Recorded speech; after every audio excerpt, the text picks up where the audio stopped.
Hello and welcome to The Art of Aging, part of the Abundant Aging podcast series from United Church Homes. On this show, we look at what it means to age in America and in other places around the world with positive and empowering conversations that challenge, encourage, and inspire all to age with abundance. Today, we are talking about the world of families and care needs, especially those that come with surprising price tags, needs that many of us don't really understand, let alone plan for. Our guest today is Carroll Golden, who brings to us a rich experience in financial solutions and innovation, which is especially relevant to this conversation because, as we know, there is very limited long-term care benefits in Medicare, and we need to get better prepared. But she is also passionate about family caregiving and the family dynamics that are involved in organizing support for loved ones at times of need. She writes about in her best-selling books How Not to Tear Your Family Apart, which she designed for financial and insurance professionals, and How Not to Pull Your Family Apart, a practical guide to caregiving and financial stability, which she has written for consumers. Welcome, Carroll. Thank you, Beth, and thank you for having me as a guest. So, Carroll, as a way of helping us get to know about you and why have you come into the space? Why are you so passionate about family caregiving? Well, one, because of personal experience, but frankly, it started with, I was originally involved in translations. My own experience with family has inspired me, but also my career originally as an international translator. I had the opportunity to go to different countries, South America and Asia, etc. Observing how they treat the aging is very different than the way we treat aging in the US. We are a very youth-oriented country, and that's great, except we all age. So I started to really look at how could we help change that dialogue, because it's the lack of dialogue that inevitably causes families, friends, and it doesn't matter how you define family, whether it's family by blood or whether it's family by their good heart and their good deeds. The fact is, we haven't developed any processes, any ways to really age with grace. Thanks. It's such an interesting path that you've taken, gone from being a translator between languages, and now you're kind of a translator between other parts of your career and into this space of caregiving. So you were a translator, and then you ended up working as a financial planner and in financial services, correct? How is that? How does that part of your career fit into this trajectory? Well, I started to work in the financial planning arena. And in doing these plans that we do, we try to parcel out money, parcel out investments and assets so that some are for immediate needs, some are for intermediate, and some are long-term. Well, what happened was we had a client who missed his annual review. And so I sought him out. And when I saw him, I thought he was ill because he really didn't look well. And he sat down and I said, "What is it?" And he said, his wife had a stroke. Now, his wife happened to be a Vogue model. She was about 54, 55, just beautiful. And when she had the stroke, she didn't actually recover. One side of her is permanently paralyzed. So he was investing in putting an elevator in their home. It wasn't a one-story home. That was another thing that started to strike me. So many of our homes are not really designed for aging, and that was their case. Long story short, Beth, the entire plan blew up because long-term care expenses really start to kick in. And especially if they, last year after year, it becomes more and more difficult to manage the finance. Seeing the finance made me observe that It creates tension. It creates, for caregivers, many of them have a shortened life period because there's physical, psychological, financial, and family issues and challenges that wear on both the care recipient and the caregiver. So I started to really, really want to help. I have seen that myself in as I served in local churches where the healthy partner who was the primary care supporter in the midst of their journey ends up themselves very ill and they end up passing away sometimes before the person who had the chronic diagnosis. So yeah, absolutely that stress is very real and has very very definite and long lasting effects. So how did you get then from being a financial planner then to writing your first book, which was really for other people who were in the same business, right? Well, what I observed when I started to think about why I had not prepared clients for the longevity that is a blessing for us, but that we don't think too much about. And then I started talking with other financial planners, and they also said, well, one, families don't want to discuss this because as Americans, we don't like to talk about aging. That I believed. And then two, many times they were very honest, not only the financial advisors, but community people. It's a question of not only starting the conversation, which is difficult because you don't go to your mother or father and say, so when you can't manage things, well, that's not going to lead to a very constructive conversation. So I thought, well, the issue here is that not only don't we know how to start it, but we don't really know how to continue it to some positive end. So COVID locked us all down, and I had a lot of time to think about this. So I started to put together all the experiences that others had shared with me and realized what we really need is some sort of a process, a formula, some way to approach it so that we don't have to stumble around and focus only on the fact that this person is getting older, because no one wants to focus particularly on what happens as we get older and older. Yeah, absolutely. I think I've heard it referred to as present bias. We are biased to think that however we are in the present moment is how we're going to be in the future. And we, none of us have crystal balls and we don't like to think about, the possibilities that are down the road. And I think it involves both an inability and a lack of desire to talk about our own aging or the aging of those we love, as well as the end, which is death. But I think that perhaps in this culture, maybe it'd be interesting to have your perspectives on this. To some degree, we are a little bit more accustomed to talking about death than we are about the process getting from here to there. I No, totally agree with you. yeah, yeah. We know that we need to talk about wills and those kinds of things, but yeah, absolutely.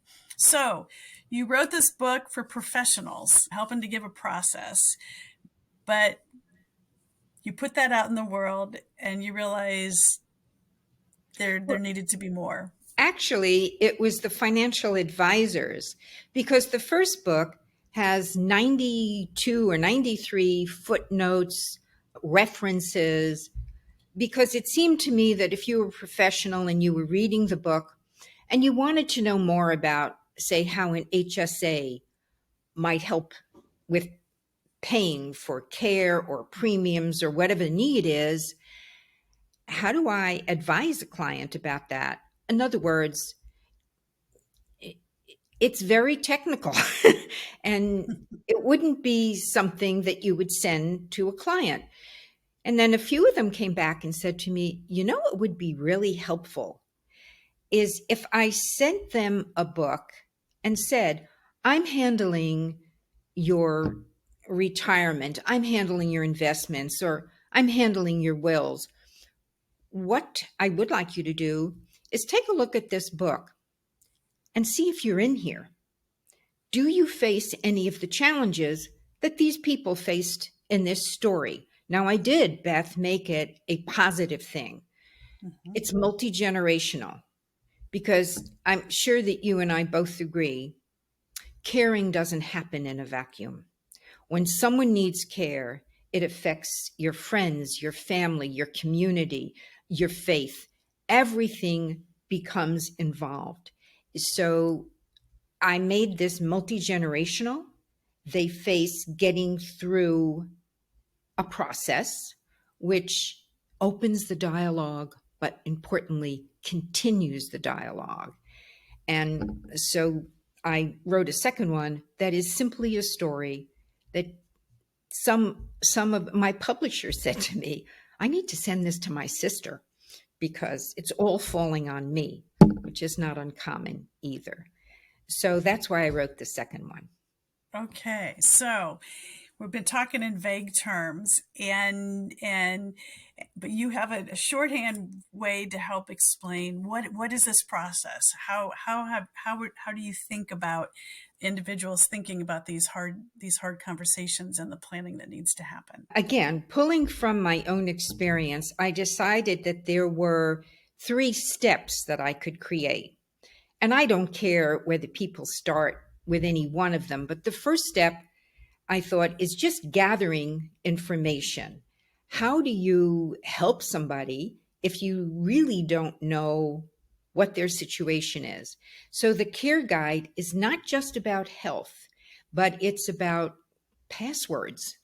You know, where do you find the passwords if someone says, please go home and do something, and then they can't remember themselves the password?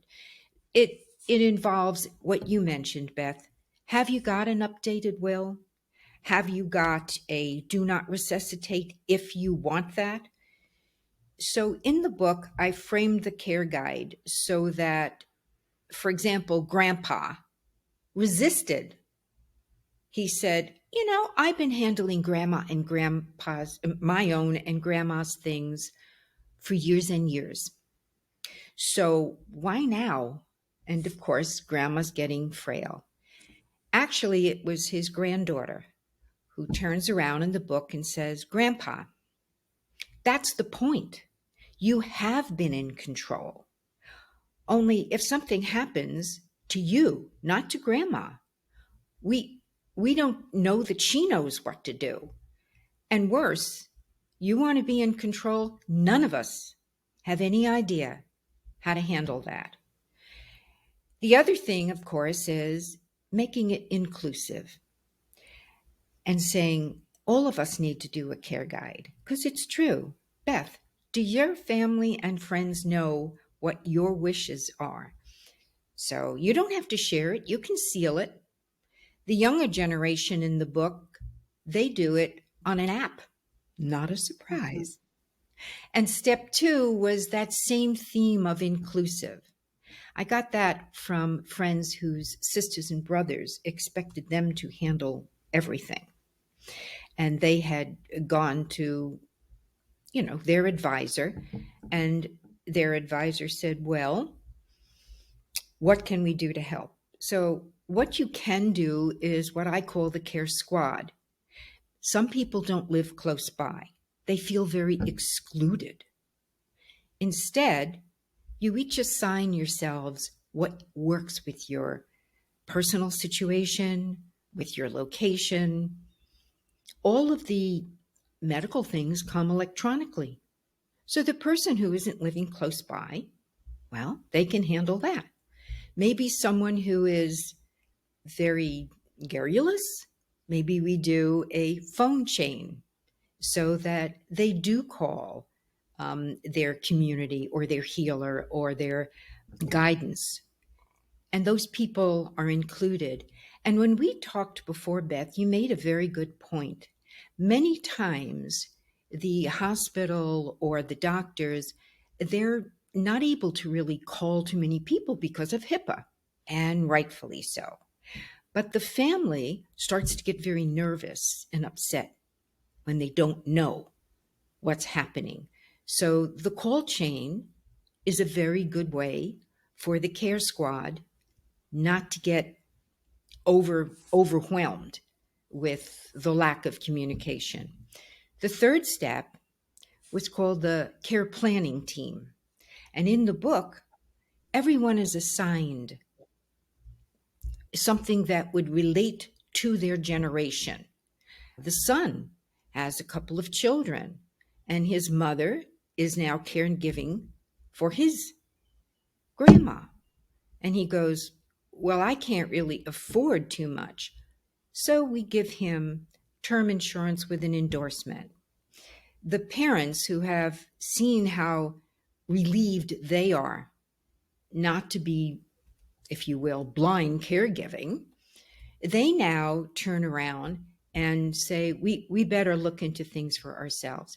Again, it's just a matter, Beth, of pulling together, no matter how you define family, pulling together.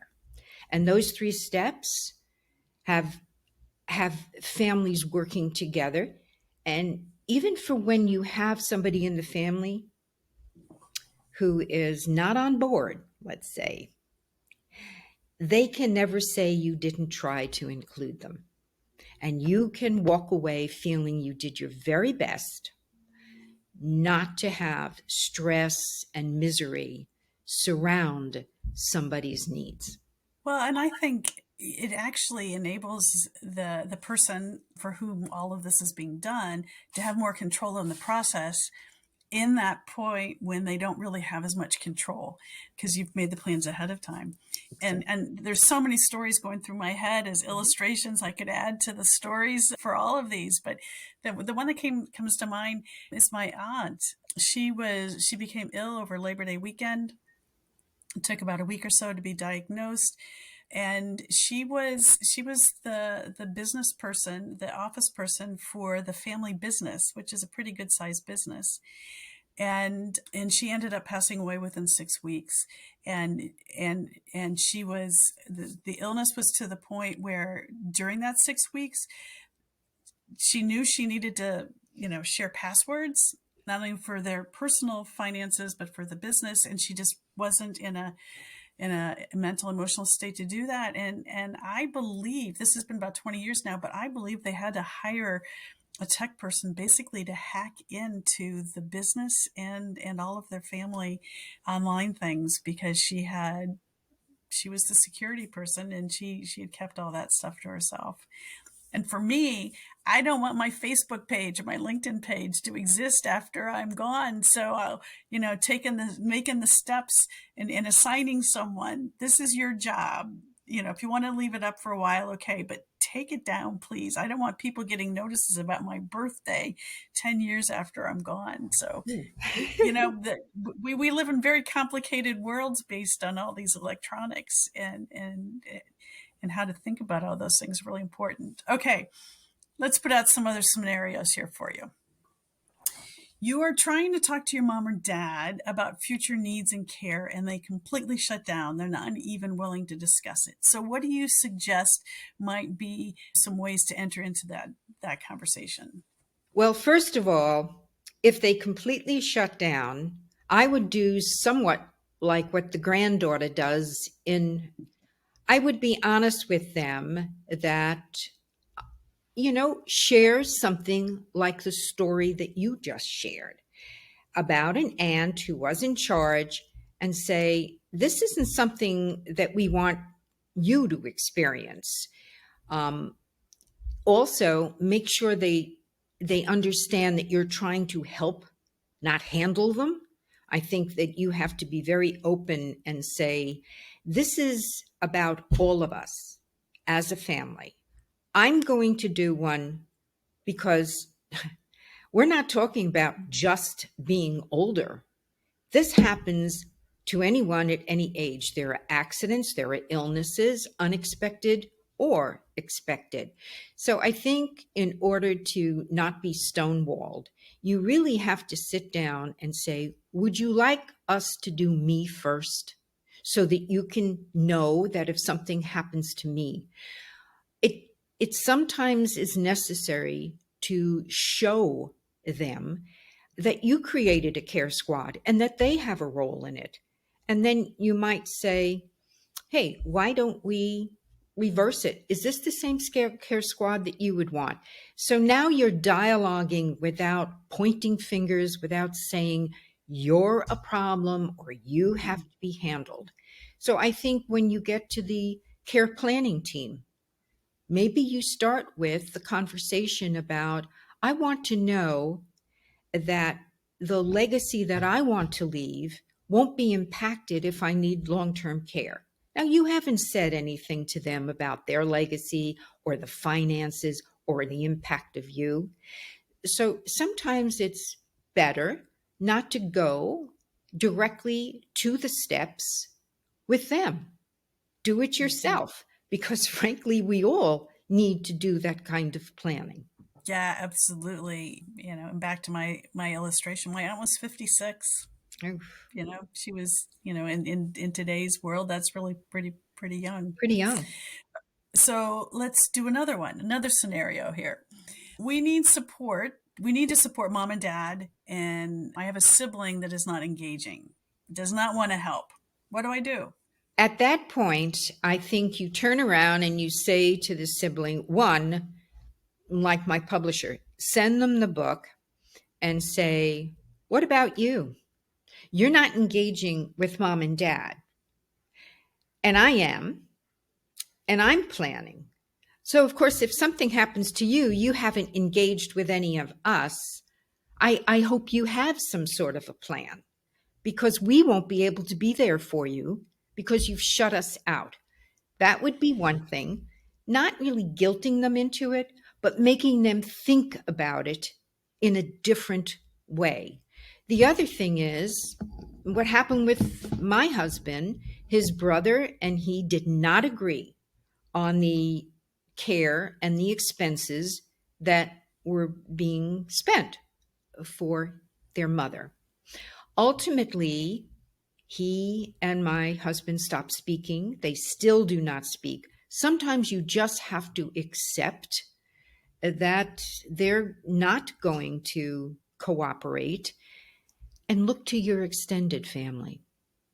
Look to others that are caring, whether it's your community, your church, your synagogue, whatever faith-based organization you belong to. If they're not going to, sometimes we just have to accept that and say, okay, I still need to do this with others. And if they won't, and you've tried, they can never come back and say, you excluded me. Yeah, and the reality is families are complicated, and every family is complicated, and some just happen to be healthy complicated, and some are not so healthy complicated, and yeah, so kind of accepting and understanding how those things work. I would add to that in thinking about who our care planning teams are, that if you're a member of organization or a faith community, and you've had conversations with those in those organizations, I have colleagues who have shared, and this is happening in the past 10 years more and more regularly, as adult children don't live near their parents as they age and they've moved away, and for them, church and faith may not have the same role. Colleagues share that they have folks who've been members of their congregations for 25, 30, 40 years. They don't hear about when they're sent to the hospital, because hospitals don't call churches. They used to. They don't do that anymore because of HIPAA. And the member of the congregation passes away, and they're never notified because it didn't make any difference to the family. And yet the pastor said, I've got a file drawer. I've kept notes with conversations with these folks about what they want to have happen, at the service, the celebration of their life. And just because it's not important to the next generation doesn't mean it wasn't important to mom or dad who passed away. And even if the adult child does not want to be there for that service, there are those people in those other organizations in the neighborhood and their congregations who have known them for 25, 30, 40 years, who are grieving, and that service is really important to be able to help them in that process. It becomes a quandary then. Does the church go ahead and have a memorial service, even if the family isn't present, but the church knows that it was important to the person who passed away? So all of which is to say, what are the roles of those folks, like you said, who are not related, but who are part of the ecosystem related to their physical health, their spiritual health, their social networks, who need to be a part of that care squad, and to be involved not only in the caring process while that person is living, but what happens afterwards. Well, I Yeah. think the opportunity there is to actually use the care guide, because there's documentation in the care guide, and they can obviously demand that this is their wish and so on and so forth. So that could be included in the care guide. Two, for the care squad, if their family is told and given, it's just a simple chart, really simple chart. So you make a copy of the chart and you mail it to members of the family. Now they at least know that your wish is to. You also mail it to the family by their good caring. You've known them for 20. You give them a copy so that they know that you have authorized the family to contact them and that this is the expectation. There's nothing wrong with that. It's a living document that just expresses that these are people, care squad, they're part of your squad. And then whoever you choose to be part of your care planning team, one of them can be. In the book, the caregiver, the main character, she and her husband have been friends with his childhood buddy for forever, since grade school. He's part of that care planning team. He's also part of the care squad. So the other family members know this is someone who's showing up on Zoom when we do the planning. Even if it's only one family member that you're Zooming with, you can have somebody from your faith-based or from just your community in general be part of this. It puts it out there. And basically, Beth, what we're talking about is creating lines of communication. And Absolutely. that's what all of the book is about. It's about caring, but more than that. The fact is, we need to not only start the conversation, but we need to continue the conversation so that our aging becomes something that we accept as a process, but there's no guilt, there's no blame, there's no finger pointing. Why? Because we're planning it instead of reacting to a crisis situation. Exactly. And it's better to have a plan that you have to change than to have no plan and start from scratch in the midst of an emergency. Yeah. Yeah. So, what is emerging in the world of insurance and financial solutions for long-term care that you are particularly excited about? I would say that more and more people, fortunately, are asking me to talk about this. As I said, opening lines of communication. I think the states are playing a certain role. In the state of Washington, they have created a publicly funded program.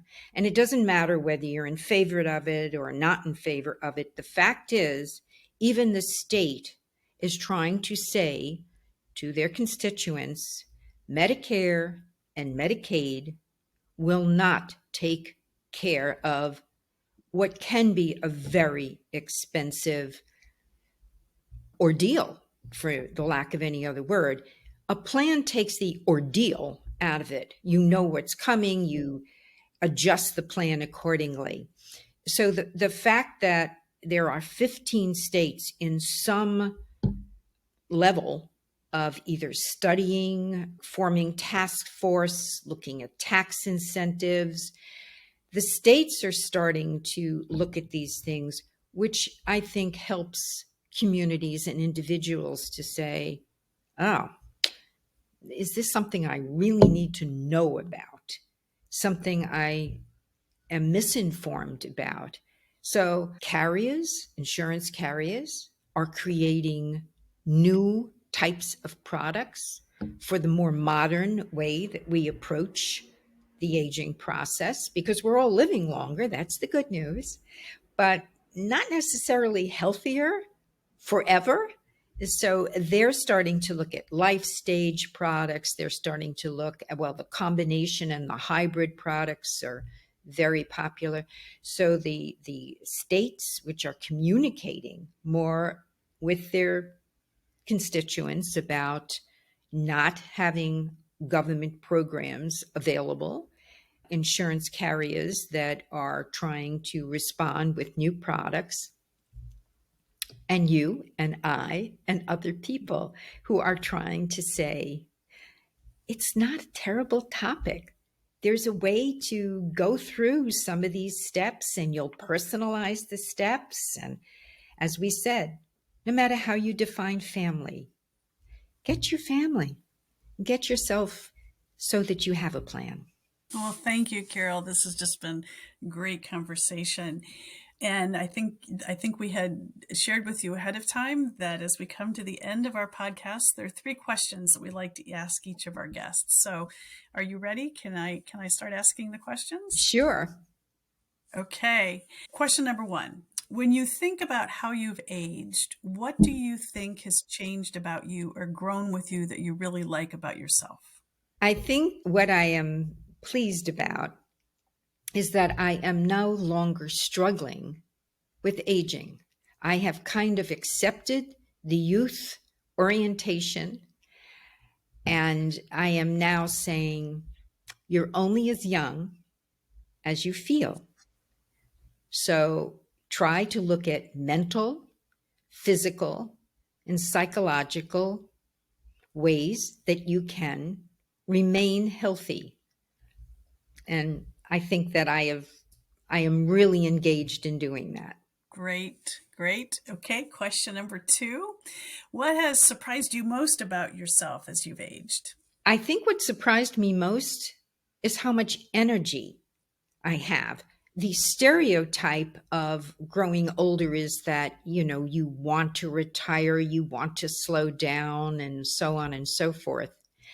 Somehow, the older I get, the happier I get that I have time still to engage and to do and to try to add something back to my industry, which has provided me a wonderful existence, and to spend the time with people I love, but not look at it as if it's the only thing I should be doing.